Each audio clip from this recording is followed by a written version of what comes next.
अभियंता अविनाश सुतार लाच घेताना एलसीबीच्या जाळ्यात। कोल्हापूर ग्रामीण गृहनिर्माण अभियंता अविनाश अशोक सुतार वय वर्ष 33 यांना अँटी करप्शन ब्युरो कोल्हापूर यांनी 10,000 रुपयांची लाच घेताना रंगेहात पकडले। तक्रारदार यांच्या आईसाठी रमाई आवास घरकुल योजना 2023-24 अंतर्गत मंजूर 1,50,000 रुपयांपैकी अंतिम 2 हप्त्याच्या वाटपासाठी सुतार यांनी लाचेची मागणी केली होती। तक्रारदारांच्या आईला घरकुल योजनेतून 1.5 लाख रुपये मंजूर झाले होते, ज्यापैकी 1 लाख रुपये आधीच त्यांच्या बँक खात्यावर जमा झालेत।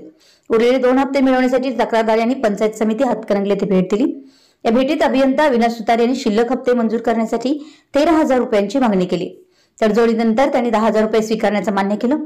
तक्रारदाराने या प्रकरणाची माहिती अँटी करप्शन ब्युरो कोल्हापूर यांना दिली आहे। ब्युरोच्या पथकाने पडताळणी केली असता सुतार यांनी लाचेची मागणी केल्याचं सिद्ध झालंय। त्यानंतर सापळा रचून सुतार यांना 10,000 रुपयांची लाच घेताना पकडण्यात आलं। सदर प्रकरणी आरोपी अविनाश सुतार यांच्या विरोधात गांधीनगर पोलीस ठाण्यात गुन्हा दाखल करण्यात आलाय।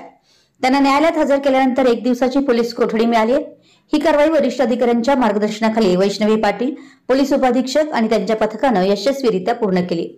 पोलीस निरीक्षक आसमा मुल्ला, पोलीस हेड कॉन्स्टेबल विकास माने, सुधीर पाटील, संगीता गावडे, उदय पाटील आणि प्रशांत दावणे यांनी या कारवाईत महत्त्वाची भूमिका बजावली आहे।